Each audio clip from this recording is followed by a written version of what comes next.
Paano ma-hook ang mga audience natin at paano natin sila mapa-stay para panoorin nila ang video natin hanggang dulo. So para ma-hook natin guys yung mga audience natin dito sa Facebook, kailangan mong makuha ang kanilang atensyon sa loob ng unang 3 segundo bago sila mag-scroll pababa. Dahil mabilis ang takbo ng feed, ang iyong visual at ang panimulang salita ang magpapasya kung papanoorin ba nila ang video mo or babasahin ba nila ang content mo. So, magbibigay ako guys ng example kung anong mga uri ng hook ang effective ngayong 2026. So, ang una, the problem hook. Tukuyin or sabihin mo na kaagad ang isang pamilyar na problema. For example, palagi ka bang nauubusan ng pera bago magkatapusan? Siyempre, yung ibang mga manonood, mapapaisip sila dahil relate na relate sila. Gaya ko, wala pang katapusan, ubos na ang pera. Pangalawa, the secret hook. Magsabi ka ng mga sekreto or yung mga alam mo nga hindi pa alam ng karamihan. So for example, eto ang sekreto na hindi sinasabi sa iyo ng mga bangko. Siyempre, mapapaisip ulit yung manonood dahil usapang pera na naman yan. Malay mo, sinasabi niyang sekreto ng bangko is kung paano magparami ng pera. Pangatlo, negative hook. Gumamit ng babala para mapahinto ang pag-scroll nila.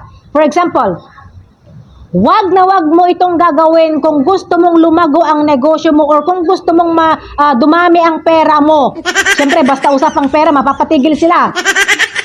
Kahit naman ako, di ba? Sino ba naman ang may ayaw na dumami ang pera? Lalo na ako, guys. Mukha akong pera. Pang-apat, the direct result hook. Ipakita mo kaagad ang resulta ng simula pa lamang sa video mo guys. For example, paano ko kinita ang 10,000 pesos sa loob lang ng isang linggo gamit ang cellphone ko? O di ba, pera ulit. Siyempre, mahuhook mo sila.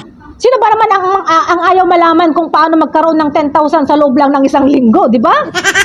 Pero siyempre guys, hindi lang sapat na may malakas kang hook. Dapat mapanatili mo rin sila para panoorin nila ang video mo hanggang dulo.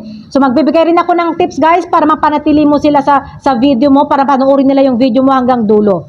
Ang una, gumamit ng mga malalaking subtitle. Dahil karamihan guys doon sa mga nanonood, walang tunog or walang sounds. Kaya mahalaga na may text sa screen para basahin na lang nila kung ano yung mga sinasabi mo. Pangalawa, mabilis na visual cuts. Kumbaga, magpalit ka ng anggulo, maglagay ka ng graphic bawat 2 hanggang 3 segundo para hindi maboring yung mga nanonood. Pangatlo, emotional na connection.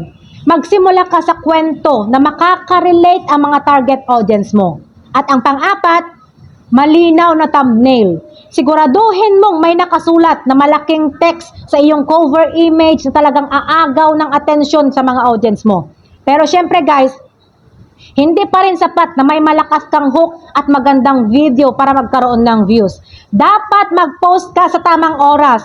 Tingnan mo yung insight ng mga videos mo para alam mo kung anong oras active yung mga audience mo. At dapat magtanong ka sa caption para hikayatin silang mag-comment sa pamamagitan ng pagtatanong ng kanilang opinion para tumaas ang engagement mo.